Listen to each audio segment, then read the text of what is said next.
Hey Scorchers, I'm Lisa, this is my girl Julie, and we're going to explore the hot entertainment in the Valley of the Sun. That's right, there's so much to do. Everything from art, cinema, theatre, dance, fashion, music, comedy, cultural events. Let's go check out all the hot entertainment and you come join us.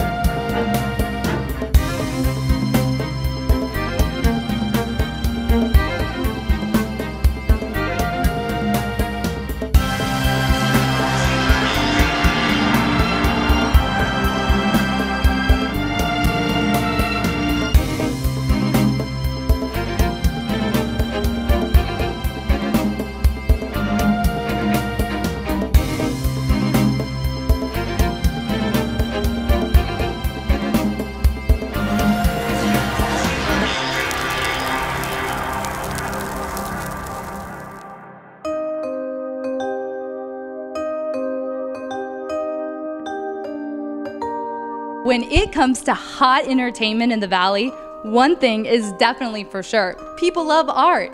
And today we're talking to a Valley legend that's hip, fresh, and definitely cool. We're gonna see how he's painting a scene here locally.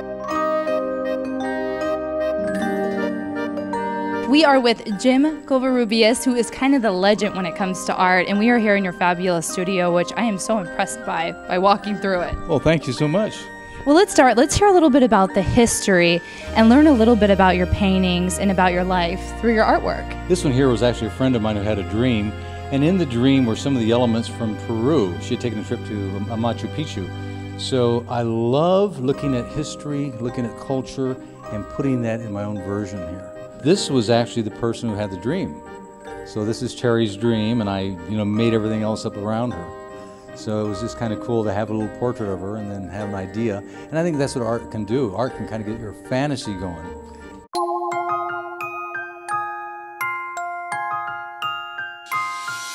I love Jim. I've known him since the early 90s. I love all of his art.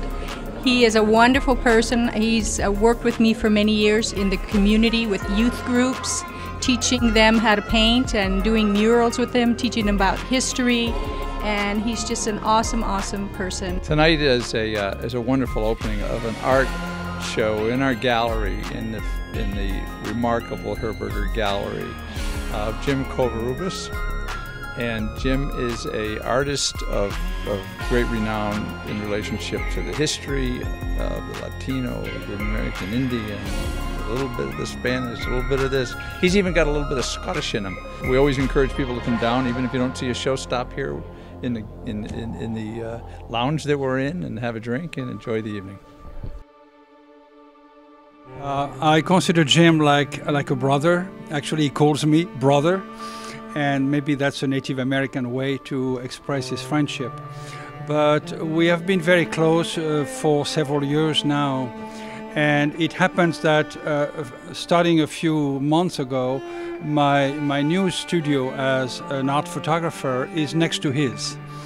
So we share the same space, and I'm very familiar with his work because I've seen this pop out of the canvas as he was painting them. So we are very close, we are kind of kindred spirits in many ways. And since I've been a publisher for 20 years, I suggested that it was about time for him to put a book together to let people better know the magnitude of his body of work. I enjoy the fact that cultures can blend and actually enrich each other. And so it's one of the many reasons we get along so well. And I think art means so much of communication that people need to be doing. If you are wanting to have a communication with somebody, my advice is go to a gallery or a Phoenix Art Museum and walk around, and you'll have the communication that you've never had before. Because art does give you something from your soul, and it gives you something about the contact with a bigger picture than yourself. And I think that's important for us.